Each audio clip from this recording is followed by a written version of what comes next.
Shalom, teman-teman terkasih dalam Tuhan. Senang sekali bisa berjumpa lagi.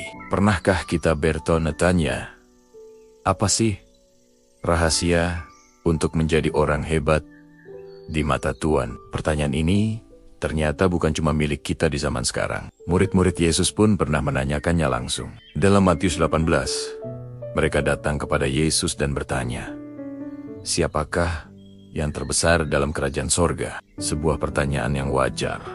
Ya, kita semua punya keinginan untuk diakui, untuk menjadi yang terbaik. Tapi jawaban Yesus sungguh di luar dugaan. Alih-alih menunjuk Petrus yang pemberani atau Yohanes sang murid terkasih Yesus, justru memanggil seorang anak kecil, menempatkannya di tengga-tengga mereka, dan berkata, jika kamu tidak bertobat dan menjadi seperti anak kecil ini, kamu tidak akan masuk ke dalam kerajaan sorga. Sedangkan barang siapa merendahkan diri dan menjadi seperti anak kecil ini, dialah yang terbesar dalam kerajaan sorga. Wow, sebuah jawaban yang membalikan semua logika dunia. Di dunia, yang terbesar adalah yang paling kuat, paling kaya, atau paling berkuasa. Tapi di kerajaan surga, yang terbesar adalah yang paling rendah hati. Seperti seorang anak kecil. Mengapa anak kecil? Coba kita perhatikan. Seorang anak kecil itu tulus, polos, tidak punya agenda tersembunyi. Mereka tidak berpura-pura. Apa yang ada di hati, itu yang diucapkan. Mereka juga punya rasa ketergantungan yang total kepada orang tuanya. Mereka tahu, tanpa ayah dan ibu, mereka tidak bisa apa-apa. Inilah gambaran yang Yesus ingin kita miliki dalam hubungan kita dengan Bapa di surga. Menjadi seperti anak kecil berarti mengakui keterbatasan kita dan bergantung sepenuhnya pada kekuatan dan kasih karunia Tuhan.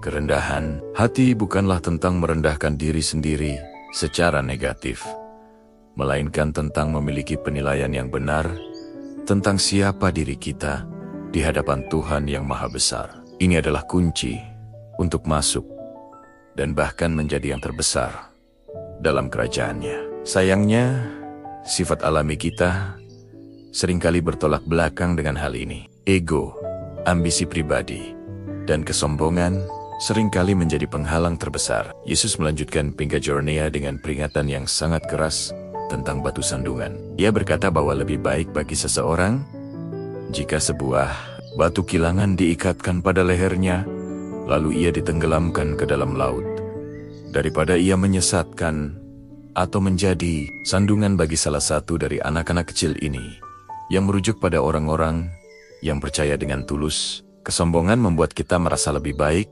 lebih benar, dan lebih suci dari orang lain. Sikap inilah yang seringkali merusak hubungan, baik dengan Tuhan maupun dengan sesama. Ketika kita sombong, kita mudah sekali menghakimi, meremehkan, dan bahkan menyakiti orang lain. Kita menjadi batu sandungan bagi iman mereka. Kita mungkin tidak sadar telah melakukannya.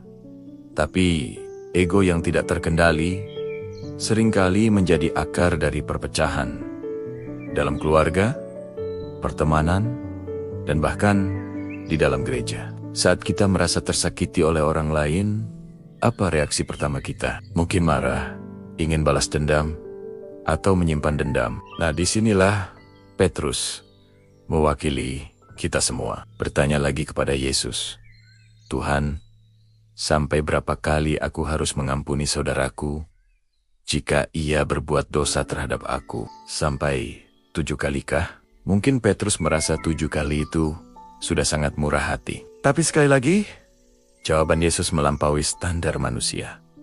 Yesus menjawab, bukan, aku berkata kepadamu, bukan sampai 7 kali, melainkan sampai 70 kali 7 kali, 70 kali 7, atau 490 kali.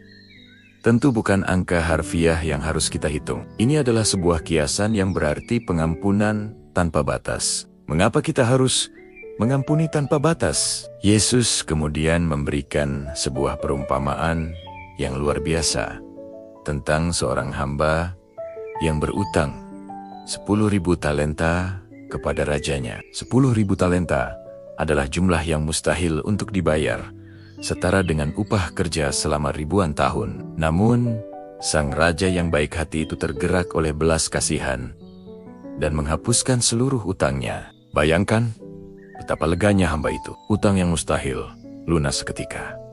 Tapi apa yang terjadi selanjutnya? Hamba itu keluar dan bertemu dengan temannya yang hanya berutang 100 dinar padanya, jumlah yang sangat kecil dibandingkan utangnya sendiri. Alih-alih menunjukkan belas kasihan yang sama, ia justru mencekik temannya dan menjebloskannya ke penjara sampai utangnya lunas. Ketika sang raja mendengar hal ini, ia menjadi sangat marah.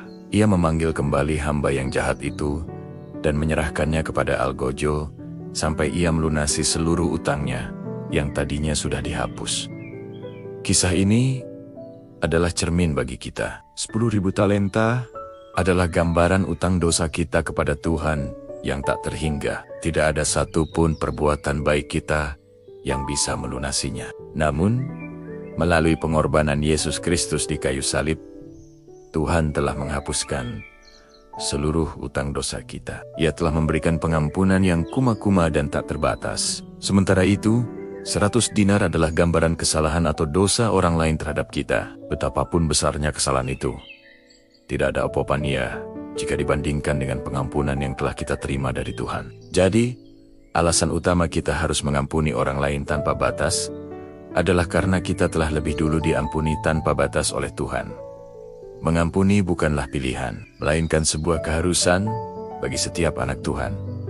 Ketika kita menolak untuk mengampuni, kita sebenarnya sedang melupakan betapa besar kasih karunia Tuhan dalam hidup kita. Kita menjadi seperti hamba yang jahat itu, yang sudah menerima pengampunan luar biasa, tapi menolak untuk memberikan pengampunan yang jauh lebih kecil. Dan Yesus menutup perumpamaan itu dengan peringatan, "Maka Bapa-Ku yang di sorga akan berbuat demikian juga terhadap kamu, apabila kamu masing-masing tidak mengampuni saudaramu dengan segenap hatimu."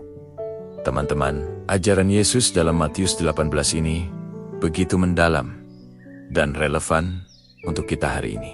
Di tengah dunia yang penuh persaingan dan konflik, kita dipanggil untuk menjadi berbeda. Kita dipanggil untuk hidup dalam kerendahan hati seperti anak kecil yang bergantung penuh pada Bapa.